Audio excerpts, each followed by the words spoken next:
उठते ही क्या होता है, इंटेस्टाइन साफ हो जाती है, दोनों बड़ी और छोटी आंत दोनों साफ होती, और दोनों आंत अगर साफ है रोज, तो आप चिंता मत करिए, जिंदगी में कुछ होने वाला नहीं है। मैं पिछले 18 साल से बीमार नहीं पड़ा, आज तक किसी डॉक्टर के पास नहीं गया, आधी गोली भी नहीं खाई मैंने, एक इंजेक्शन भी नहीं लगाया। चिकनगुनिया पिछले साल भर से भारत में फैल रहा है, 70,000 मरीजों का मैं इलाज किया हूं, अभी तक मुझे चिकनगुनिया नहीं हुआ। कर्नाटक में मैंने किया, महाराष्ट्र में किया, गुजरात में, अब राजस्थान में भी किया। सब लोग मुझे यही पूछते हैं, आप कौन सी दवा खाते हैं, वही हमें बता दो। मैं उनसे कहता हूं मैं दवाई नहीं खाता, लेकिन मैं आयुर्वेद के सभी नियमों का बहुत कट्टरता से पालन करता हूं। सवेरे उठने पर पानी नहीं मिला तो उतनी देर में टॉयलेट में नहीं जाता, मिलेगा पानी तभी जाऊंगा, और उठते ही पानी पीता हूं, मुंह भी नहीं धोता, दांत भी साफ नहीं करता, रात को दांत साफ करके सो जाता हूं। पानी कभी भी पीता हूं सिप करके पीता हूं, और ठंडा पानी बर्फ डाला हुआ कभी नहीं पीता। खाने के हमेशा 1-1.5 घंटे बाद पानी पीता हूं, कभी कभी 2 घंटे बाद भी पीता हूं। ये छोटे छोटे नियम का पालन मैं करता हूं, 18 साल से मैं स्वस्थ हूं, आप भी हो सकते हैं। मैं बस इतना ही है, यूरोप की नकल नहीं करता किसी का, अमेरिका की नकल नहीं करता। वो ये कर रहे हैं तो मैं भी ये करूं, ये मैं कभी नहीं करता। पहले मैं बहुत सोचता हूं कि ये करना है नहीं करना है, अपने लिए काम का है नहीं काम का है। ये सब सोच विचार के अगर जीवन में आप फैसले लेना शुरू करें, मुझे नहीं लगता कि आप बीमार पड़े। बहुत लोगों को छोटी छोटी ये बातें हैं, आप बताएं, आप स्वयं करें, आप स्वस्थ हो जाएं, परिवार स्वस्थ हो जाए, जीवन आपका सुखी हो जाए। मानसिक बीमारियां अगर आपको हैं या जिंदगी भर उनसे बचना चाहते हैं, तो आयुर्वेद का एक छोटा नियम पालन करते रहिए कि रात को जब सोएं तो सूर्य की दिशा में सिर रखिए, पूर्व दिशा में सिर करके सोइए, और कोई बहुत मजबूरी आ जाए तो दक्षिण दिशा में कर लीजिए, उत्तर और पश्चिम को हमेशा छोड़िए। सोने के लिए नहीं है ये उत्तर और पश्चिम की दिशा, पूजा करने के लिए है, अध्ययन करने के लिए, सोने के लिए तो पूर्व और दक्षिण। जितने दिन आप पूर्व की तरफ सिर करके सोते रहेंगे, कभी भी आपको मानसिक बीमारियां नहीं आएंगी, और कम से कम नींद नहीं आने की जो बीमारियां हैं वो खत्म हो जाएंगी, अपने आप खत्म हो। अभी छोटी सी बात है, हम कर सकते हैं, अपने घर के बेड की दिशा बदल दीजिए, आज ही चेंज कर लीजिए। अगर बेड आपका फिक्स है तो उसको आज चेंज कर लीजिए, नहीं तो जमीन पे सोए तो फ्लेक्सिबल है, जब चाहे दिशा बदल सकते हैं। और 2-3 छोटी छोटी बातें हैं कि आप कभी भी खाना खाएं तो यूरोप और अमेरिका की नकल करके मत खाइए, जैसे कुर्सी मेज पे बैठ के स्टैंडिंग पोजीशन में। आप कहीं जाते हैं शादी ब्याह बारात में, बफे सिस्टम है, तो पागल मत बनिए। आप अपना खाना थाली में निकालिए, कहीं आराम से कोने में बैठ के खाइए।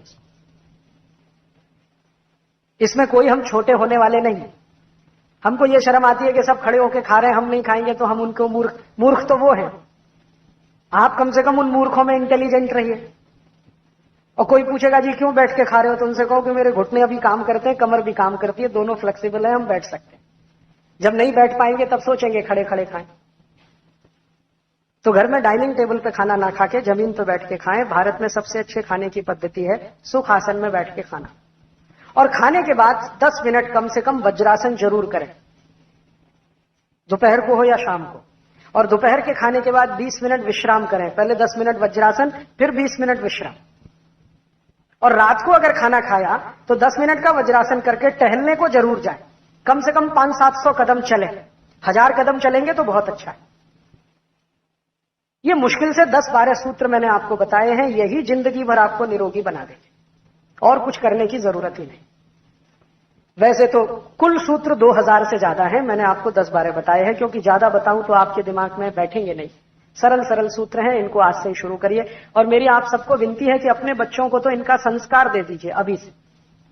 उनको आदत डाल दीजिए कि भोजन के साथ पानी नहीं पीना है, 1 घंटे बाद पीना है। फिर वो कहेंगे गले में खाना फंस गया, तो कहो लस्सी पी लो, दूध पी लो, पानी मत पियो। दोपहर का भोजन है तो लस्सी पिला दो, शाम का भोजन है दूध पिला दो, पानी मत पिलाओ, पानी 1 घंटे बाद ही पिलाओ। पानी हमेशा सिप करके पीने की आदत डाल दो उनको, जिंदगी भर पड़ी रहेगी। सवेरे उठते ही पानी पीने की आदत डाल दो, हल्का गुनगुना पानी पीने की आदत डाल दो। उनको जो संस्कार मिल गया तो वो फिर भूलने वाले नहीं है, और वो जीवन भर स्वस्थ रहेंगे। और ये तो कुछ है स्वस्थ रहने के सूत्र। जो गलती से बीमारी आ गई, अब क्या करें? तो एलोपैथी की दवा खाएं। एलोपैथी की दवाएं मैंने आपको बताया ठंडे देश में रहने वाले लोगों के हिसाब से बनाई गई है, इसलिए सभी दवाएं गर्म है। आप समझ रहे हैं मेरी बात? ठंडे लोगों के रहने वाले देश के हिसाब से बनाई गई दवाएं हैं, इसलिए सभी दवाएं गर्म हैं। और गर्म देश में रहने वाले इन गर्म दवाओं को खाएं तो भयंकर साइड इफेक्ट्स हैं उनके। अभी मैं पिछले 2-3 दिन से भीलवाड़ा में देख रहा हूं, जिसने भी चिकनगुनिया के लिए एलोपैथी की दवा खाई है अभी तक ठीक नहीं हो रहा है। अभी भी यहां कंधे दुख रहे हैं, कमर दुख रही है, मुंह में छाले हो रहे हैं, खाना निगल नहीं पा रहे हैं, ये पांव सूज रहा है, ये घुटना सूज रहा है। और जिन्होंने ये एलोपैथी की न खा के 3 दवाएं ही सिर्फ होम्योपैथी की खाई है, वो 2-2 दिन में ठीक होकर काम पे लग गए। यहीं से समझ लीजिए इस बात को। एलोपैथी की हर दवा साइड इफेक्ट करती है। एलोपैथी में इस समय अमेरिका में एक बहुत बड़ा डॉक्टर है डीन ऑर्निश, उसने तो चिल्ला चिल्ला के कहना शुरू किया है कि एलोपैथी में कोई दवा ही नहीं है, यहां तो सिर्फ जहर ही जहर है, खा के मरना चाहो तो मरो। वो खुद ही कहता, चिल्ला चिल्ला के कहता। और आजकल डीन ऑर्निश पूरे अमेरिका में घूम घूम के, वो आपको मालूम है एमडी है, एमबीबीएस एमडी है, और वो गांव गांव घूम रहा है अमेरिका में और शिविर लगाता है, और वो शिविर में यही सिखाता है दवा मत खाओ। और तो फिर क्या करो, यही बातें हैं जो मैं आपको बता रहा हूं वो बताता है, बस इतना ही अंतर है कि वो ये बताने का $500 लेता है पर पेशेंट, मैं आपको फोकट में बता के जा रहा हूं। यही बताता है पानी को गुनगुना करके पियो, पानी को सिप करके पियो, सवेरे उठ के पानी पियो, खाने के 1 घंटे बाद पानी पियो। डीन ऑर्निश को एक बार मैंने ईमेल किया, भाई तुमको ये सब पता कैसे चला, क्या तुमने आयुर्वेद पढ़ा? उसने कहा नहीं, अमेरिका में एक भारत से संत आए थे स्वामी शिवानंद, उनसे उसने सीख लिया सब। शिवानंद जी का नाम आप सबने सुना? महान तपस्वी, महान योगी। वो बहुत दुनिया में घूमते रहे और सबको यही सिखाते रहे, आयुर्वेद, योग और प्राणायाम। तो स्वामी शिवानंद के बहुत व्याख्यान उसने सुने डीन ऑर्निश ने, और सब नोट कर लिया उसने, और वो चालू कर दिया। शिवानंद जी ने तो मुफ्त में सिखाया था, वो एक एक पेशेंट से $500 कमा रहा, करोड़पति हो गया। और स्वामी शिवानंद ने ये जो नुस्खे दिए हैं वो उनके नहीं है, आयुर्वेद के हैं, हजारों साल पहले के हैं। और हजारों साल से अगर ये नुस्खे चले आए हैं तो कोई तो दम होगा, वरना 10-20 साल कोई चीज नहीं टिकती है दुनिया में। तो इनमें बड़ा दम है, इन्हीं का पालन आप करिए। मैं भी यही करता हूं, इसलिए बीमार नहीं हूं, आप भी करेंगे, आप भी स्वस्थ रहें। तो एक तो हिस्सा है स्वस्थ रहने का, दूसरा हिस्सा है जो गलती से बीमारी आ गई तो क्या करें? तो एलोपैथी की दवा तो बिल्कुल मत खाइए, कोई भी बीमारी आए, चाहे कैंसर ही क्यों ना आए। मैं आपको पूरी गंभीरता और जिम्मेदारी से कह रहा हूं कि जो आपके घर में किसी को कैंसर हो जाए तो बीमारी का इलाज एलोपैथी से तो कभी नहीं करा, क्योंकि एलोपैथी में मरीज जो है ना कैंसर से नहीं मरता, कैंसर का जो ट्रीटमेंट दिया जाता उससे मर जाता। कीमोथेरेपी होती है ना, आधा मर तो वैसे ही जाता है वो कीमोथेरेपी। इसलिए कभी भी किसी को कैंसर हो जाए, एक तो घबराना नहीं, और एलोपैथी के डॉक्टर के पास लेके जाना नहीं। फिर आप पूछेंगे क्या करें? मैं आपको दवा बताता हूं, आपके घर में दवा है। कैंसर की सबसे अच्छी दवा है हल्दी। आपको शायद सुन के आश्चर्य होगा, अमेरिका की सरकार ने हल्दी पर 33 पेटेंट लिए हैं। 33 के 33 पेटेंट जो है ना एंटी कैंसरस प्रॉपर्टी के पेटेंट। हल्दी में कैंसर को ठीक करने की सबसे ज्यादा ताकत है। लेकिन हल्दी लेना कैसे है? हल्दी 2 तरह से आती है, एक तो सूखी हल्दी है, एक तो आती है ताजा हल्दी, अदरक जैसी। वो ही हल्दी कैंसर की दवा है, ताजा हल्दी। ताजा हल्दी लेना, उसकी गांठ को पीसना, चटनी बनाना, चटनी बना के कपड़े में निचोड़ना तो रस निकल आए, वो रस पिलाना है जो भी मरीज को कैंसर है। हल्दी में क्या है? हल्दी में एंटी कैंसरस जो मेडिसिन है उसका नाम है करक्यूमिन। भगवान ने ये सबसे ज्यादा हल्दी में ही दी है, और इस करक्यूमिन के कारण ही हल्दी का रंग पीला होता है। वरना अगर ये करक्यूमिन ना हो हल्दी में तो रंग पीला नहीं होगा, वो अदरक जैसी ही रहेगी। तो ये करक्यूमिन नाम का केमिकल है जो एंटी कैंसरस है, और इसी की प्रॉपर्टीज पे अमेरिका में पेटेंट है। तो आपके घर में कोई भी कैंसर पेशेंट है तो उसको हल्दी का रस दो, सवेरे सवेरे खाली पेट दो, 2-3 चम्मच दे दो। शुद्ध अगर शहद मिलता हो तो उसमें मिला के दे दो, नहीं तो थोड़ा गुड़ मिला दो, नहीं तो खाली दे दो। और उसके साथ और एक चीज अगर दे सकें, देशी गाय का मूत्र, क्योंकि देशी गाय के मूत्र में भी वही प्रॉपर्टी है जो हल्दी में, उसमें भी गुणधर्म एक ही है। तो देशी गाय का मूत्र आधा कप और हल्दी का रस 2-3 चम्मच सुबह सुबह 1 घंटे के अंतर पे जो आपने दिया, आप देखना इतना अद्भुत परिणाम आता है। कई गले के कैंसर के मरीज मैंने सिर्फ यही 2 दवा से ठीक किए, गले के कैंसर के, पेट के कैंसर के, बहुत आसानी से ठीक। और ये दोनों ही चीजें आसानी से हर जगह उपलब्ध हैं। बस इसमें सावधानी एक ही है कि देशी गाय का ही गोमूत्र लगता है, जर्सी का नहीं, विदेशी गाय का नहीं।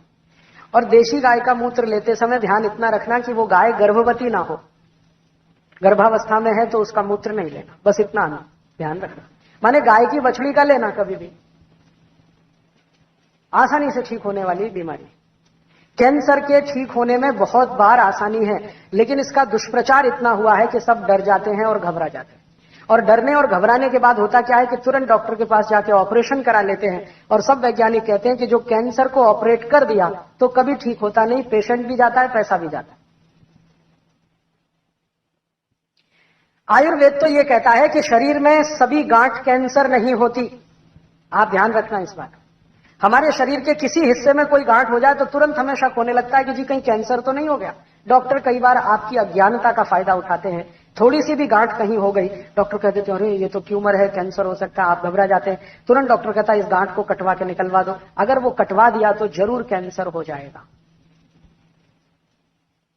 और आयुर्वेद ये दावे से कहता है कि जो गांठ शरीर में बनी है वो घुलती भी है, आप उसका एंटी करो। जिस कारण से गांठ बनी है उसका उल्टा काम शुरू कर दो, वो घुल जाएगी, अपने आप ठीक हो जाएगा। उसके लिए दवाएं हैं, बहुत अच्छी दवाएं हैं, घर घर में वो आसानी से उपलब्ध है। कोई भी गांठ शरीर के किसी हिस्से में हो गई हो ना तो सबसे अच्छी दवा है चूने का पानी। गांठ जो बनती है ना कैल्शियम की कमी से बनती, और चूने में भरपूर कैल्शियम है, सबसे सस्ता कैल्शियम का स्रोत है। माताओं बहनों में वक्षस्थल पर जितनी भी गांठें बनती हैं, ब्रेस्ट में ट्यूमर्स, वो सब आसानी से डिसॉल्व होते हैं। चूने का पानी है, 2-3 चम्मच ले लो, दही में मिला के खाओ सवेरे सवेरे खाली पेट, बहुत आसान है। नहीं तो चूना ही खाओ। अब चूना खाने का तरीका क्या है? पान में चूना लगा के खा लो, दही में चूना मिला के खा लो, पानी में चूना मिला के पी लो, ये सब तरीके हैं। लेकिन करना है ये सब सवेरे सवेरे। आयुर्वेद की सभी दवाएं खाली पेट सबसे ज्यादा काम करती। अब तीसरी बीमारी बताता हूं, डायबिटीज हो गई, बहुत हो रहा है आजकल गांव गांव। तो आप इंसुलिन लेते हैं, इंसुलिन बहुत खतरनाक है। इंसुलिन के बारे में सब डॉक्टर कहते हैं कि जो इसकी डिपेंडेंसी हो गई आपको, तो ये लेके ही जाएगी आपको दुनिया से। क्योंकि इंसुलिन बार बार लेने से किडनी खराब होती है, लीवर भी डैमेज होता है। और जो इंसुलिन लेने लगता है ना उसको कुछ भी हो जाता है, ब्रेन हेमरेज हो सकता है, ब्रेन स्ट्रोक हो सकता है, हार्ट स्ट्रोक हो सकता है, पैरालिसिस हो सकता है, कुछ भी हो सकता है, आंखों की रोशनी चली जाती है। तो आप कभी भी ये इंसुलिन पे निर्भर मत करो डायबिटीज के किसी भी पेशेंट के लिए। फिर आप बोलेंगे क्या करें? आपके घर की दवाएं हैं जो आयुर्वेद से आई हैं, उनका उपयोग करो। सबसे अच्छी दवा है मेथी का दाना, सब घर में है। तो जिनको भी डायबिटीज है उनको बोलो कि 2 चम्मच मेथी का दाना रात को पानी में डालें, सवेरे उठ के पानी को घूट घूट से पिएं और मेथी चबा के खाएं। बहुत सरल इलाज है, 3 महीने में आप देखोगे शुगर नॉर्मल रहेगी।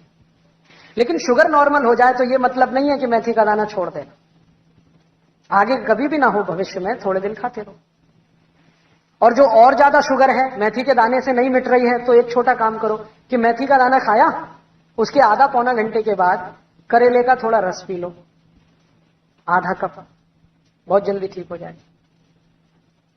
और अगर इन दोनों से भी कब्जे में नहीं आ रही है, कंट्रोल नहीं हो रही है शुगर, तो तीसरा और आखिरी उपाय करो, जामुन की गुठली का पाउडर बना लो, वो चम्मच भर के गर्म पानी से फंकी ले लो, खाने के आधा घंटे पहले या आधा घंटे बाद। ये 3 एक साथ करो तो गारंटी से शुगर ठीक। बहुत आसान इलाज है, कोई साइड इफेक्ट नहीं है, कोई खर्चा भी नहीं है, ये सब चीजें घर में मौजूद है। जामुन तो सबसे सस्ता फल है। मौसम के समय में जामुन की गुठली खरीदो तो शायद 1 रुपए में 5-7 किलो या 10 किलो मिल जाएगी। सुखा के कूट पीस के पाउडर बना के रख लो।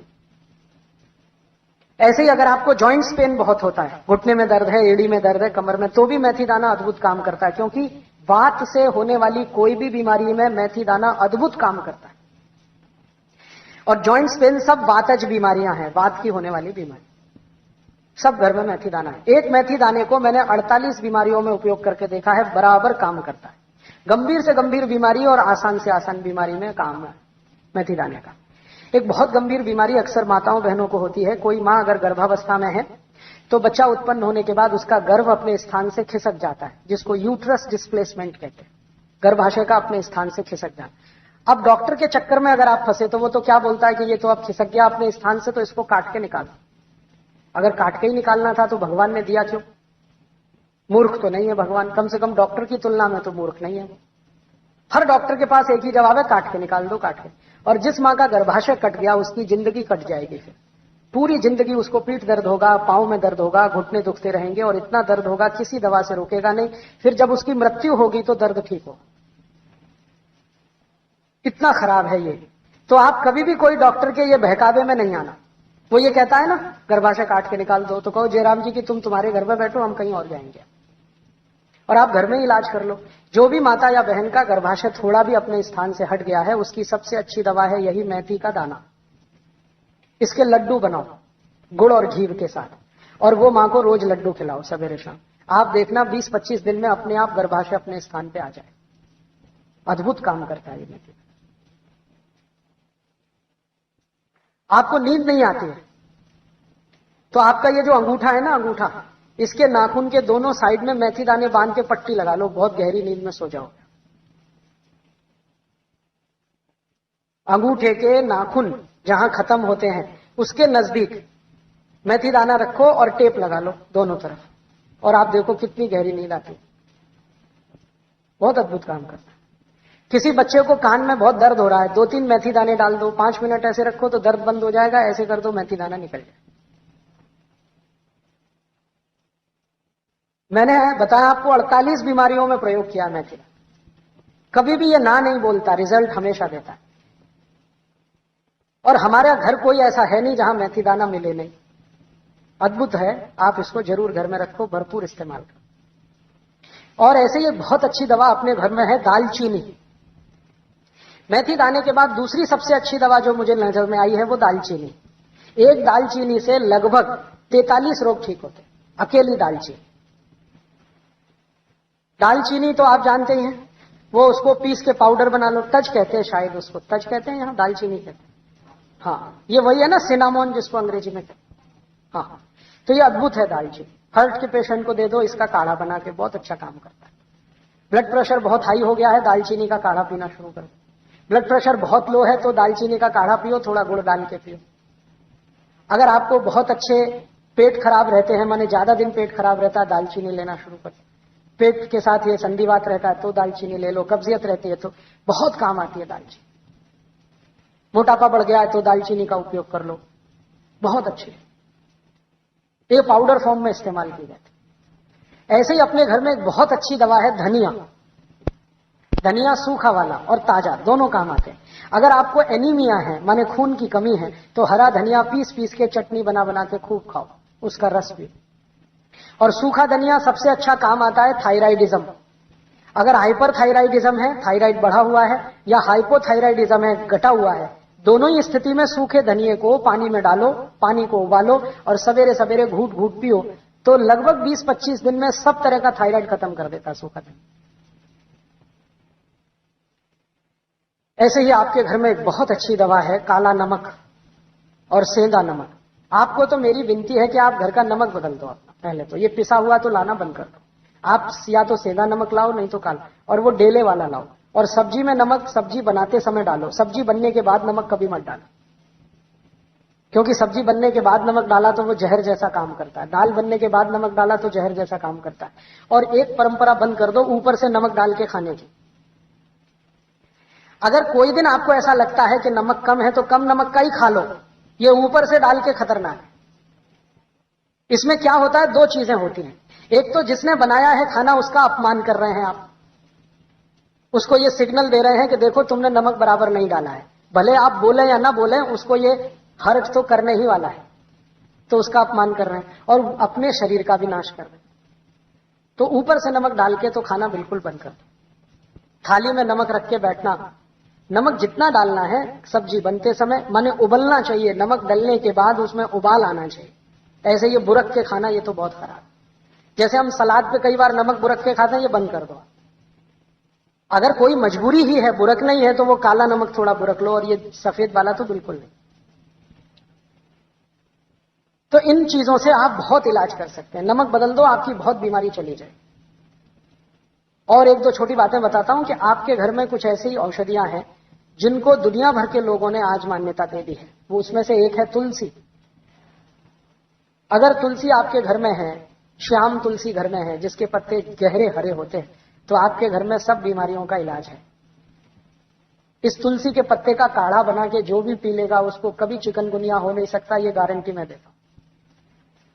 और चिकनगुनिया ठीक होने के बाद जो सब शिकायतें हो रही है ना, अभी दर्द नहीं जा रहा है, कमजोरी नहीं जा रही है, एक ही दिन तुलसी का काढ़ा पी लो तो सब चला जाए। तुलसी जो है ना एंटीपायरेटिक है, माने बुखार से होने वाली तकलीफों की सबसे अच्छी दवा है तुलसी। कभी भी बुखार आ जाए, तुलसी का काढ़ा कभी भी दो, भूलो ही मत। ज्यादा तेज बुखार हो तो तुलसी के काढ़े में अदरक का रस मिलाओ, नहीं तो सौंठ का पाउडर मिलाओ। और ज्यादा तेज बुखार है तो इसमें पीपर मिलाओ, छोटी पीपर मिलाओ। और ज्यादा तेज बुखार है तो नीम की गिलोय मिला लो या नीम के पेड़ की छाल का पाउडर मिला लो, कितना भी तेज बुखार खत्म होता है। लेकिन मेन है इसका तुलसी, बेस है तुलसी। होम्योपैथी में दवाएं तुलसी से बहुत हैं, आयुर्वेद में तो अद्भुत दवाएं हैं तुलसी की। इसका भरपूर इस्तेमाल आप अपने घर में करिए, जैसे जैसे कर सकते हैं। आप में से कई लोग आश्चर्य करेंगे, मैंने स्किन डिसीज तुलसी से ठीक किए। त्वचा के रोग, सोराइसिस, इचियोसिस, एक्जिमा, 20-20 साल पुरानी बीमारियां त्वचा की तुलसी के रस से ठीक होती।